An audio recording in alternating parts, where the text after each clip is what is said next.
teachers writing things for you, they're like the doctors. Very difficult to read, so apologies. We also have Dr. Albert Insengumva, Executive Secretary for the Association for the Development of Education in Africa, ADIA. He's here with us.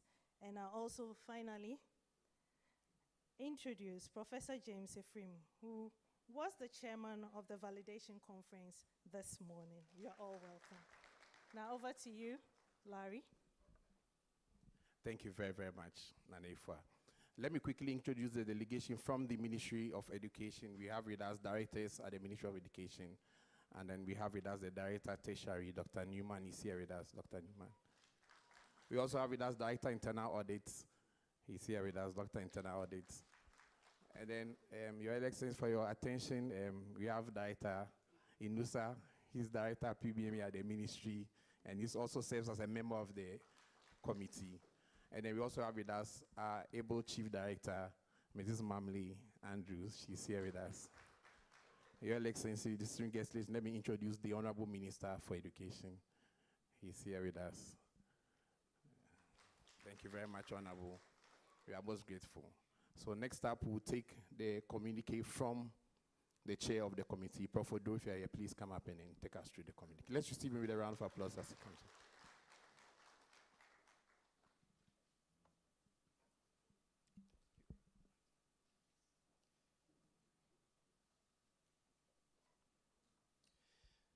Your Excellency,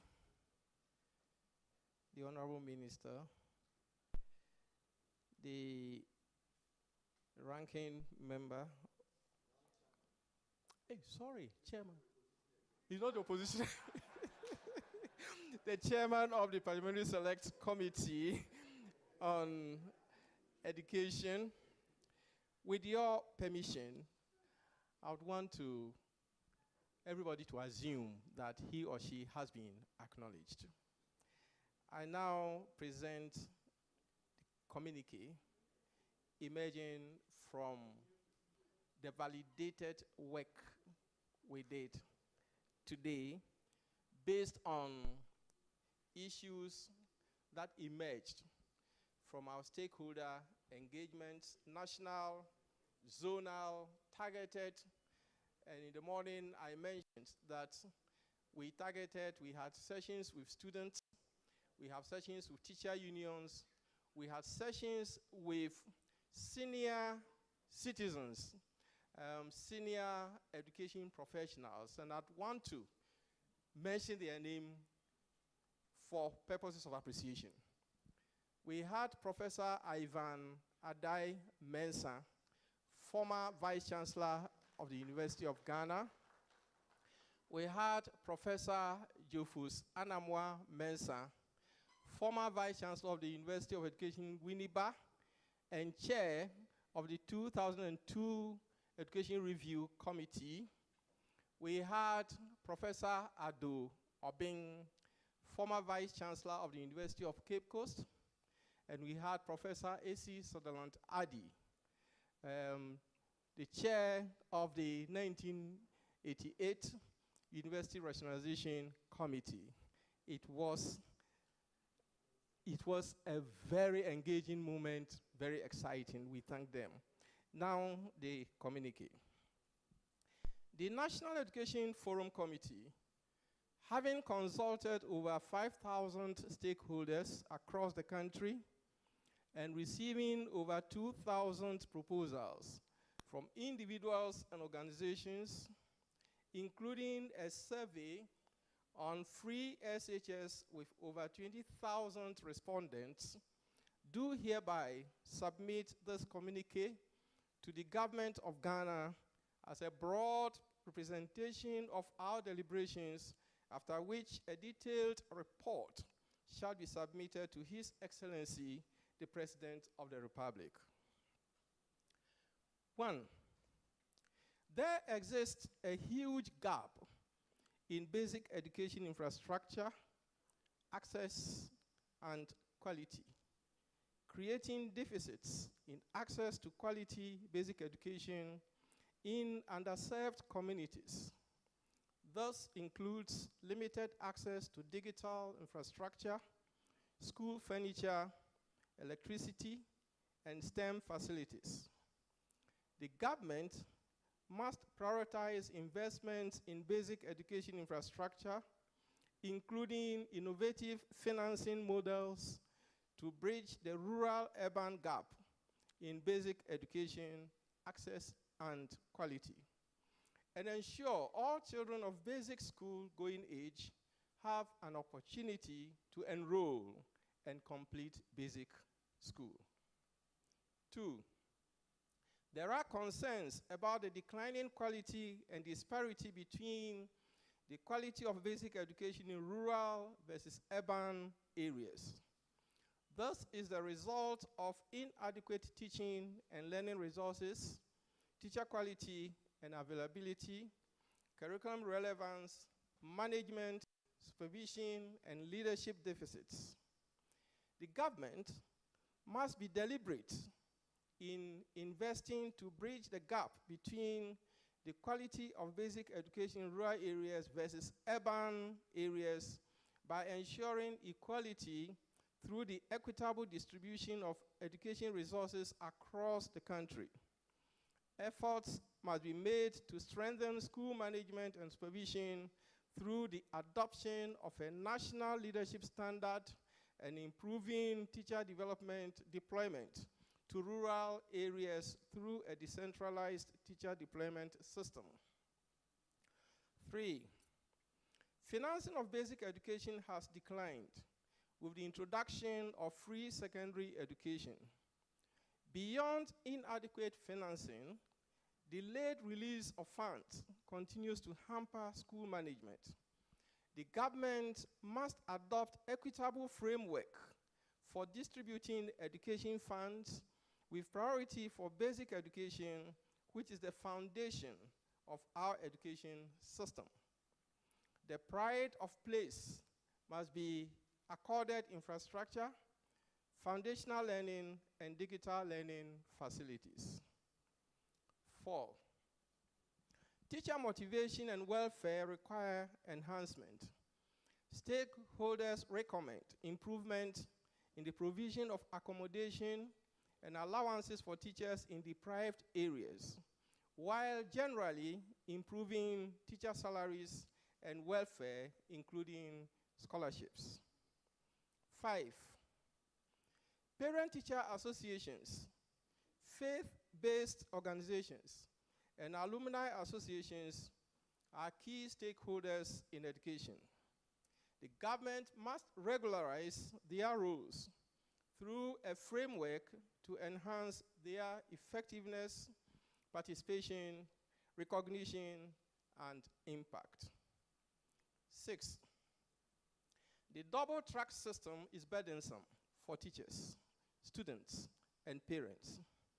The government must take urgent steps to expand school infrastructure and abolish it. Consideration must be given to existing absorptive capacity of private secondary schools. 7, the poor quality and low quantity of food served in secondary schools is concerning.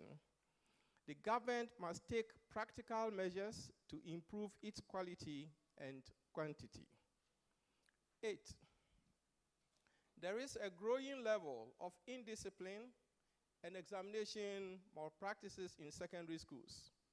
The government must work closely with relevant stakeholders to improve school discipline and eliminate examination malpractices. 9, the quality of TVET is low due to inadequate infrastructure, facilities, financing, and instructors. The government must improve TVET investments and diversify TVET education in both formal and informal sectors. This includes strengthening the role of industry in TVET, provisioning to improve workplace experience learning. 10, There is low participation of secondary school students in TVET. The government must work closely with industry to improve the image of TVET, while integrating innovative training models, including digital learning systems, to make TVET attractive to the youth. 11. There is limited inclusivity in the design and provision of education infrastructure and facilities. The government must fully implement the inclusive education policy to ensure no learner is left behind in receiving quality and relevant education as a right. 12, there exist huge infrastructure deficits in tertiary institutions, as in other subsectors, limiting their ability to admit many students. The government should increase investments in tertiary education infrastructure, especially hostels, using both direct state funding and effectively regulated public-private partnerships. 13, there is a lack of dedicated fund for research and a framework for coordinating same. The government must establish the National Research Fund and adopt a framework for regulating research. 14, there is a considerable concern on the excessive interference of government in the running of education institutions and schools. The government must guarantee freedom within defined framework and strengthen regulatory systems. 15, the last one. Our education curriculum requires enhancement to achieve educational transformation for sustainable development. The government should undertake a comprehensive review of curriculum and assessment systems at all levels to enhance relevance. Priority attention must be accorded to the provision of resources for curriculum implementation and assessment. Your Excellency, this is the communique we submit for your consideration. The full report will be submitted later. Thank you.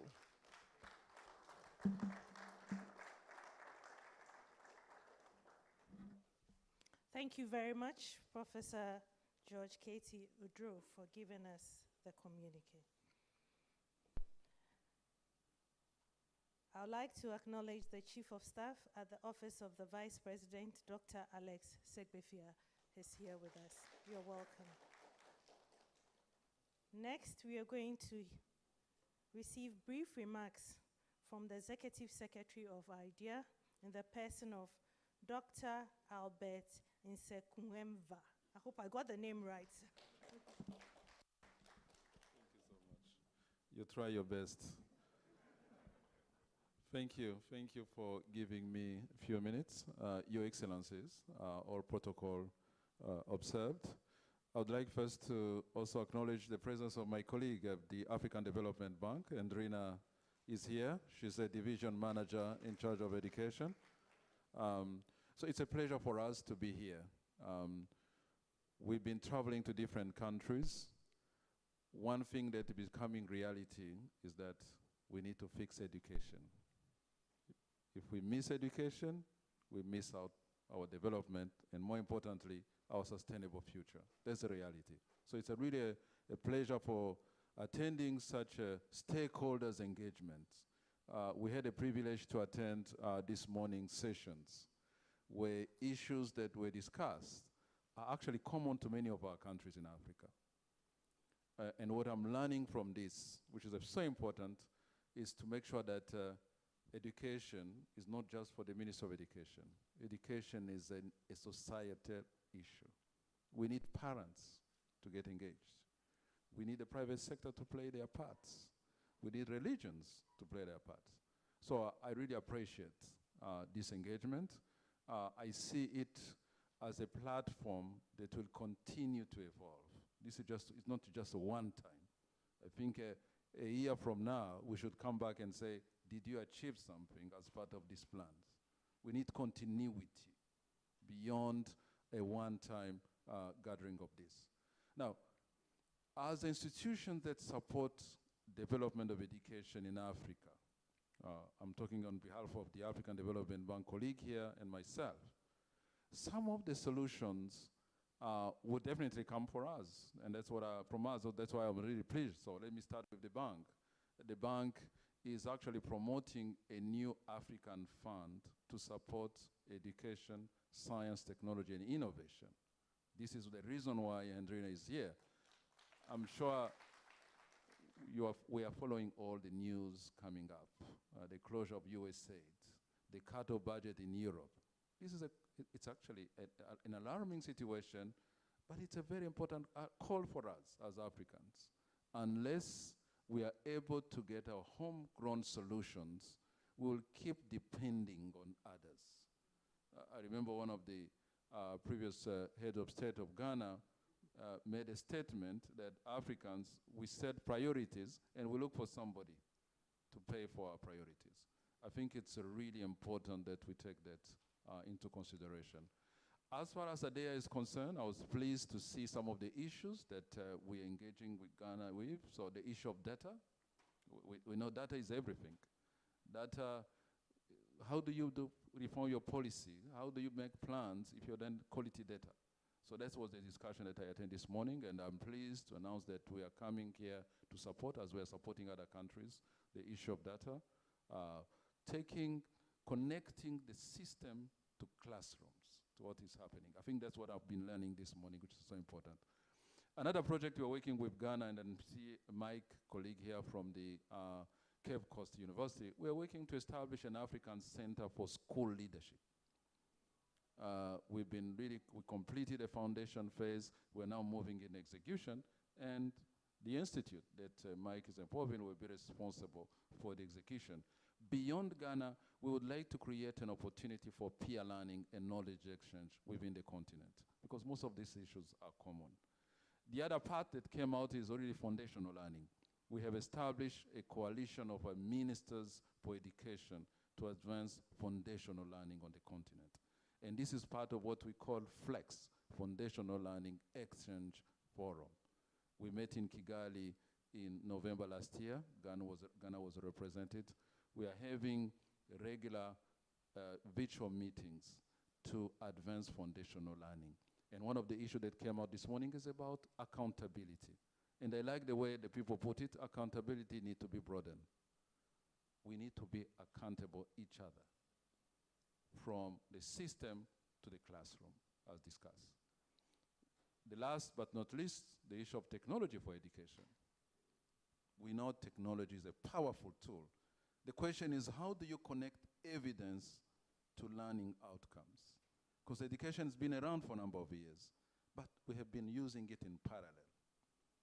And it's time to bring evidence and translate those evidence into actions that will support learning outcome. So let me stop here to express again our appreciation for having been invited.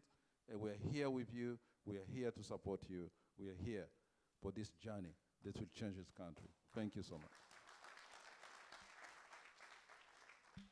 Thank you very much. Let's do it better for him.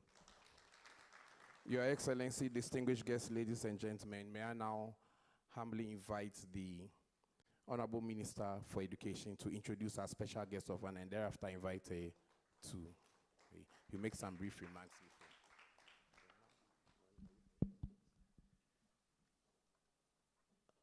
Excellency, the Vice President of the Republic of Ghana, the Chief of Staff Office of the Vice President, and other colleagues, Dr. Khalid, accompanying Her Excellency, Chair of the Education Committee, Excellency, I reminded him that he's no longer an opposition MP to want to pride himself as ranking member or lead opposition voice. The chair of the National Education Forum Planning Committee and all the very distinguished men and women of that committee. the Chief Director, Ministry of Education, Dr. Albert, Executive Secretary of IDEA, and Hendria, you deserve special mention and special attention for associating yourself with the events of Ghana's national Ednei. And invite her to come and close this session and make her remarks. But having listened to a few earlier speakers, including the communique from the chair of the committee and from Dr. Albert, and to Dr. Albert, I borrow those your words. The essence of this forum, the National Education Forum, and the ideas, recommendations, or blueprints that will emanate from it will help Ghana secure a sustainable future. So be assured that is our greatest desire, how we would reset. And in fact, Dr. Albert, as you were speaking again, reminded me if John Dramani Mahama or Professor Nana had said, I'll fix education in Ghana, they would have thought it's political. So coming from you, another aspect advice that we have an onerous responsibility to fix education and fix it to meet our national aspirations and prepare our students and children for the competences of the 21st century. I believe the blueprint that will come out of this will do just that. Before I come to my simple task of introducing Her Excellency, let me just respond to a few issues. One, President John Dramani Mahama, as I assured you earlier, and you heard from his own lips, will not interfere with the academic freedom of any higher institution of learning, including even those at the lower levels. I'm aware that many of you are concerned about your councils. I have been consulting with Her Excellency the Vice President. I'm sure from next week you should hear some of your councils being named for her inauguration purposes. Let me also assure that Excellency John Dramani Mahama will this year effectively operationalize the National Research Fund.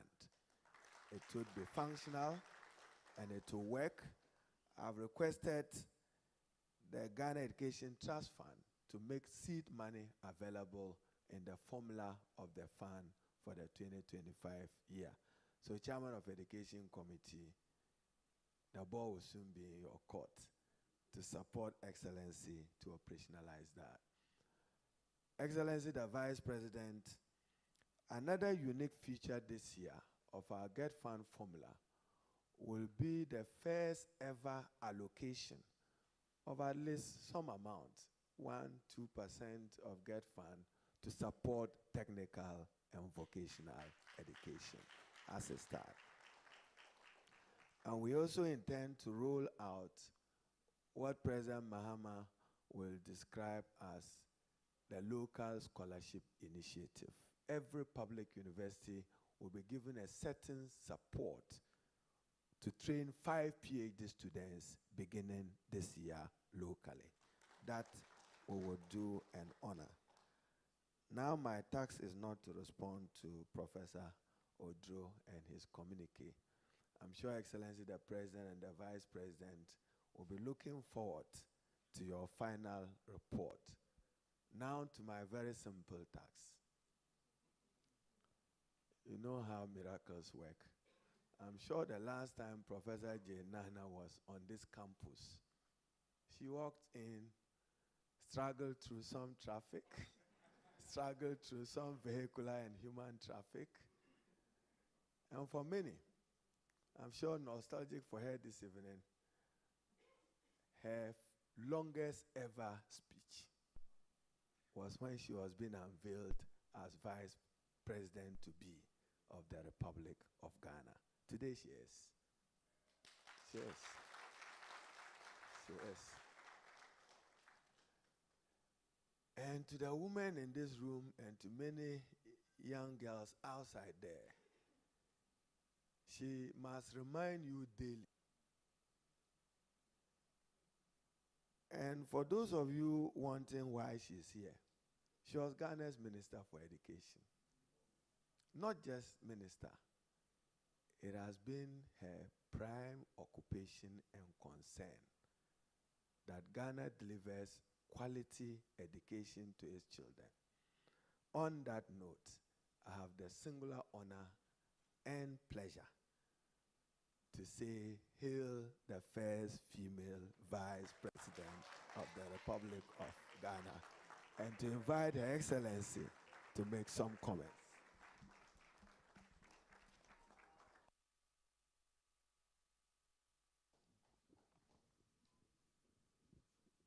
Please take your seat.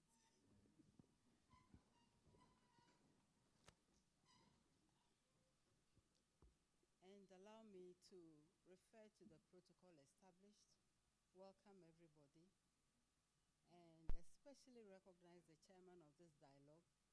I remember the pressure and all the preparation. Professor Drew, thank you very much for accepting. And from what we hear so far, for doing such a fantastic job. Thank you very much. I'm glad to see many people here that I know, those I don't know. But I need to isolate Hendrina because we used to work at FAWI when she was our executive director. Hendrina, welcome to Ghana.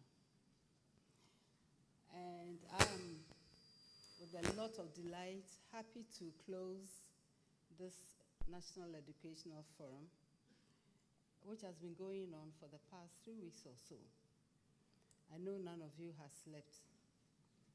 So I want to acknowledge all the members, everyone, all those who sent memos, who sent voice information, in whatever the form. You have all been very helpful to us, and we want to thank you.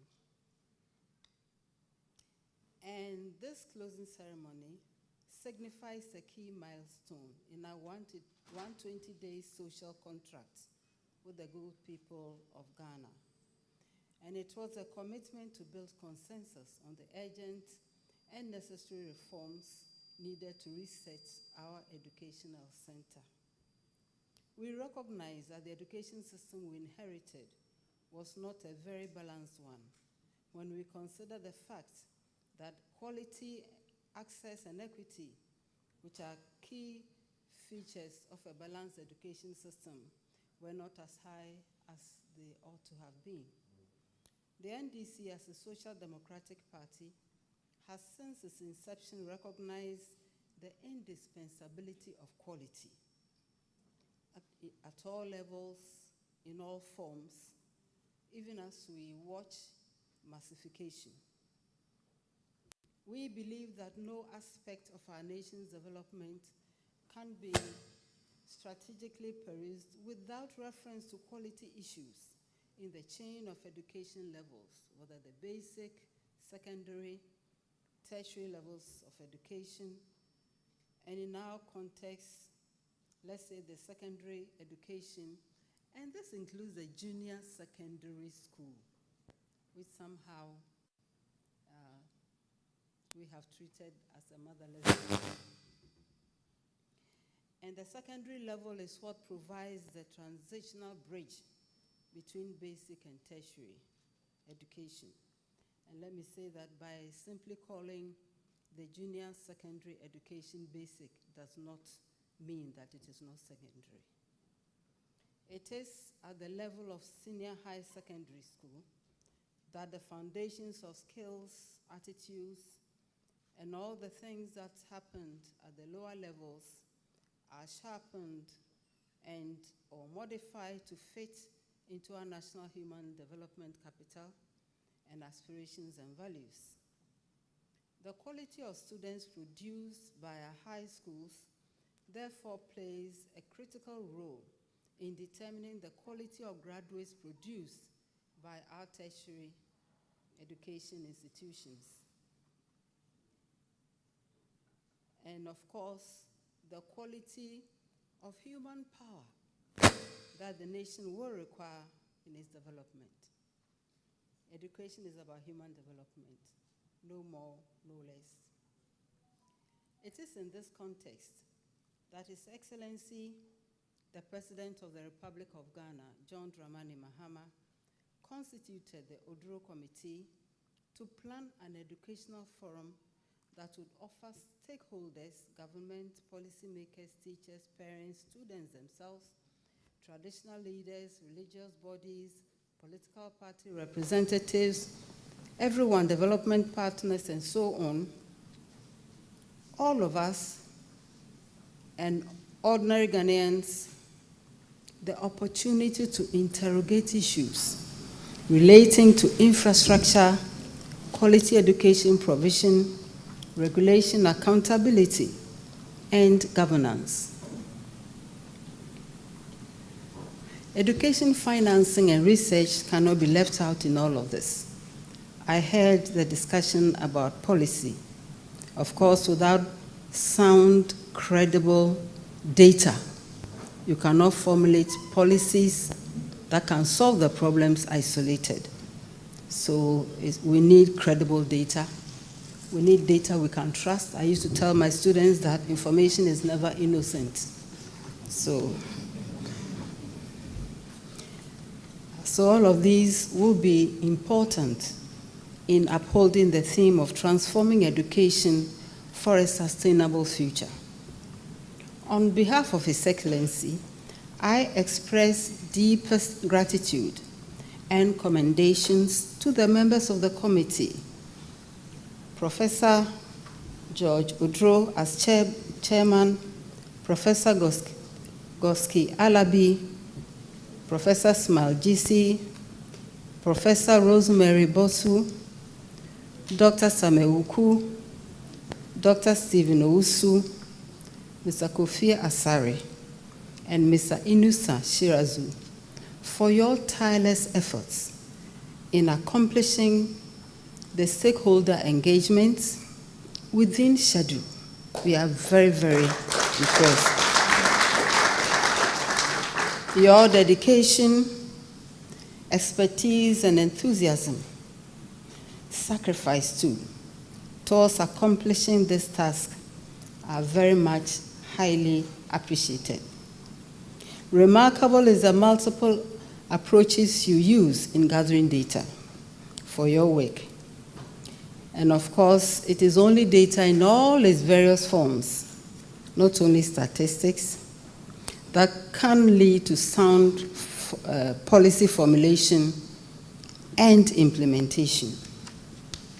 Your collaborative approach, engagement with stakeholders from diverse backgrounds and perspectives at national and zonal levels, as well as online opportunities granted stakeholders to participate in the discourses around the 5 pillars, have culminated in the rich policy-relevant issues that you have spelled out in your communique. We look forward to the full report. As we await the full report and recommendations to enable us come out with transformative policies and programs that will improve the provision and delivery of education at all levels, we need to be mindful that every voice counts in education. Every voice matters. The voices of experts and the voices of non-experts. The voices of children, the learners themselves. The voices of the teachers, the voices of the parents. They are all very valid. And all of these put together will help us to develop the quality human capital that we need for our nation's advancement. Further, I appreciate also the massive interest that the nation demonstrated in this forum or in this process. The participation of senior citizens and seasoned educational professionals, such as Professor Ivan Adai-Mensah, Professor A.C. Sutherland Addy, Professor Emmanuel Ado Obeng, and Professor Namor Mensah in the stakeholder engagements.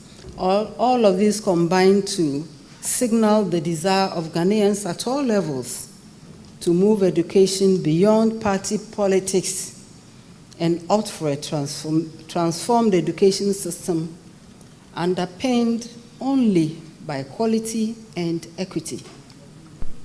It also confirms that education reform is a shared responsibility and also a collective journey that requires all voices, all perspectives, and indeed all hands on deck. And I wish to assure you, members of the committee and all of us, that your recommendations will not gather dust on the shelf.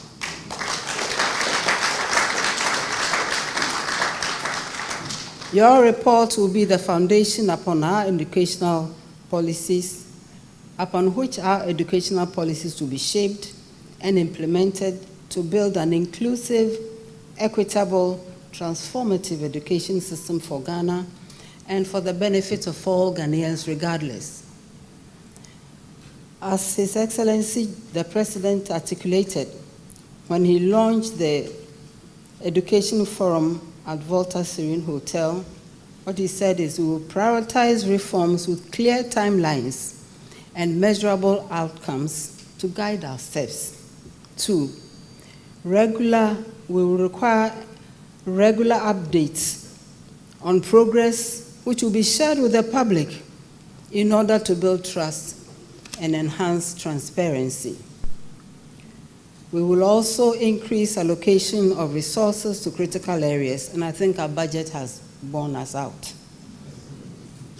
You don't think we deserve an applause?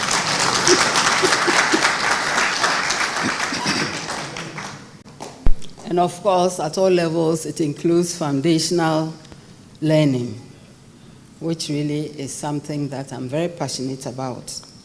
To focus on language acquisition, to focus on the basic tools we need to ground in early learners so they will enjoy learning. Learning needn't be hard. Learn hard. Enjoy learning. Once you enjoy something, nobody needs to ask you to do it. You do it and you enjoy doing it.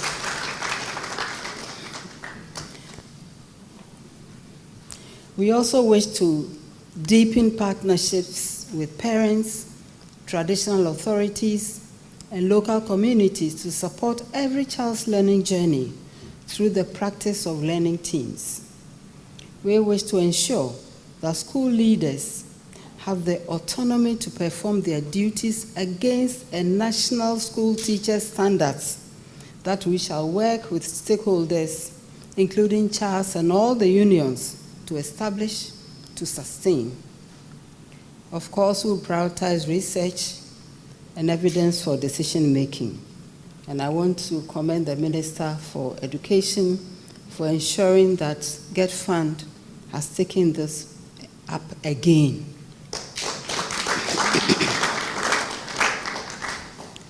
And we wish to continue with this transformative work as we started in 2014 with TTEL and so many others, and ensure that as we go forward, the same continues and extends and grounds itself in the TVET section.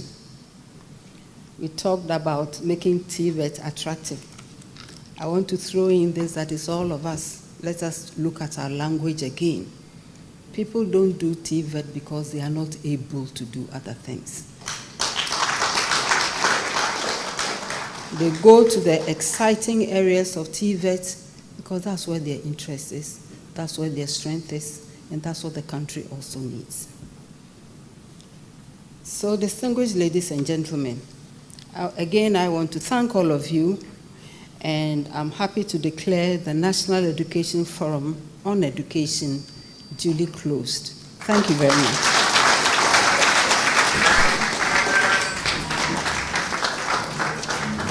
Thank you very much, Excellency, the Vice President. We are most grateful.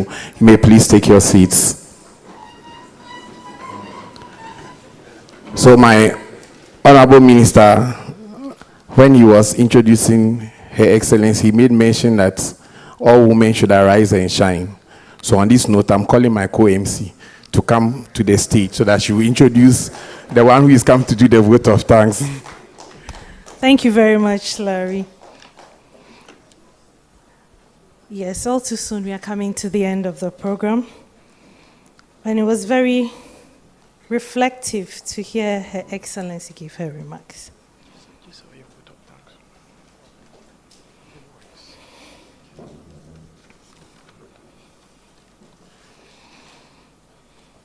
I personally want to say a very big thank you to Her Excellency, because if I could speak and write English, because I had an excellent lecturer in her. Thank you very much. So I was going to introduce someone to do the vote of thanks. Then it was whispered to me, because I had an excellent English teacher, I have to do the vote of thanks. Arise and shine. So on behalf of His Excellency, the President of the Republic of Ghana, Her Excellency the Vice, the Honorable Minister of Education, the Ministry of Education, and this is being difficult because it's quite impromptu, all the technical committee, all the stakeholders in education who have come together to make the Educational Forum a success, we say thank you. We also want to acknowledge the contribution and the presence of all the groups and associations that were invited to come and contribute, recommend, advise, so that at the end of the day, we can, and let me borrow the words, reset our education system. Thank you.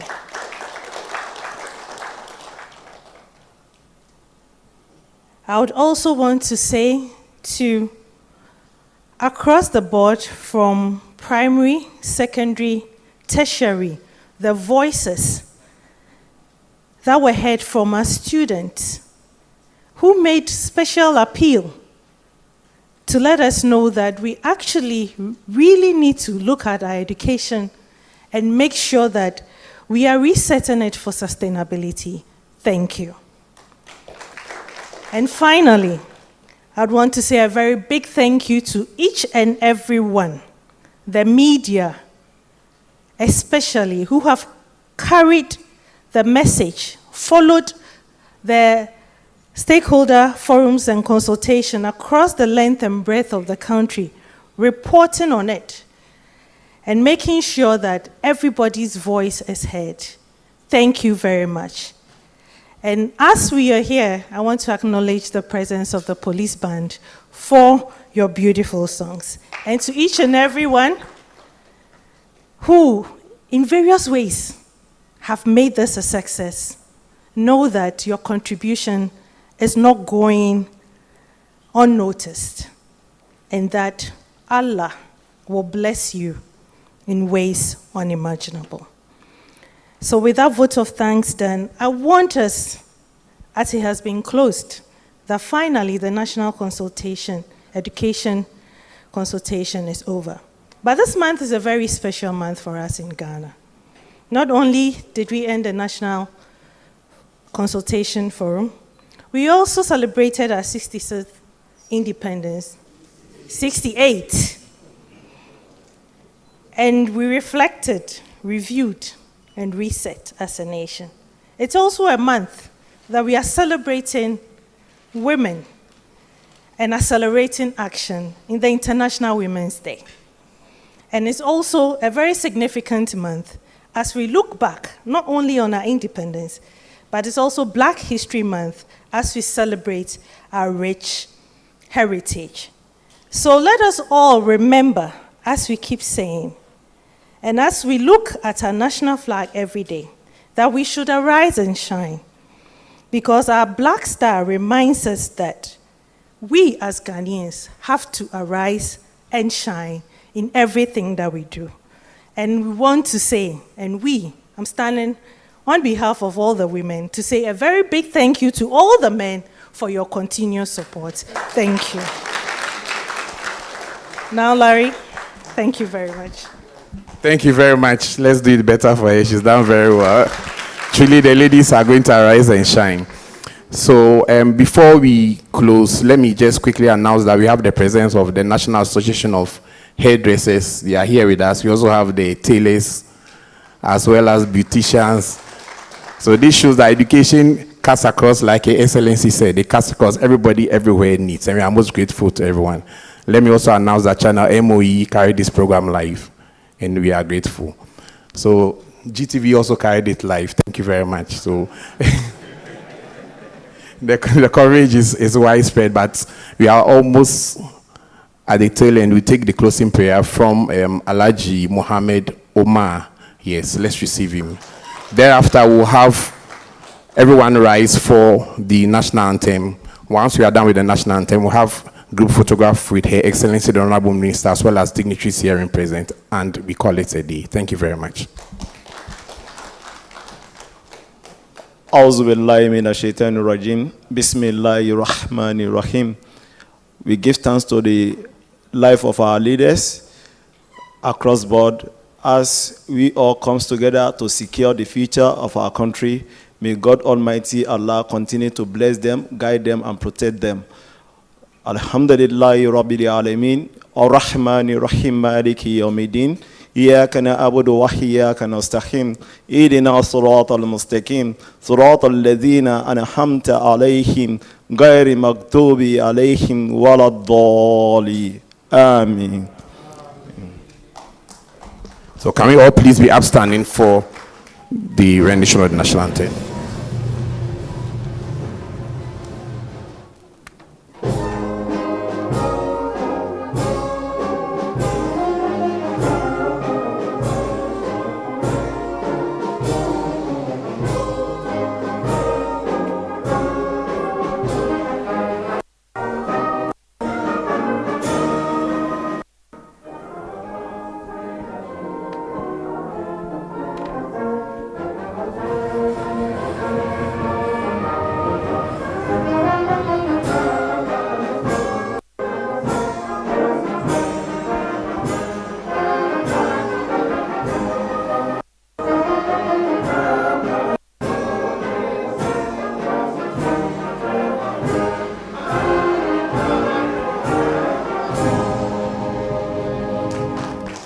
Thank you very much to the Ghana Police Band. May I humbly invite Her Excellency UPSA together with the Honorable Minister, and may we have the Prof and the aides. Sorry. Yes. We also invite Dr. Albert. We have our directors. Chief Director, can you please come forward? All members of the committee present, please be here.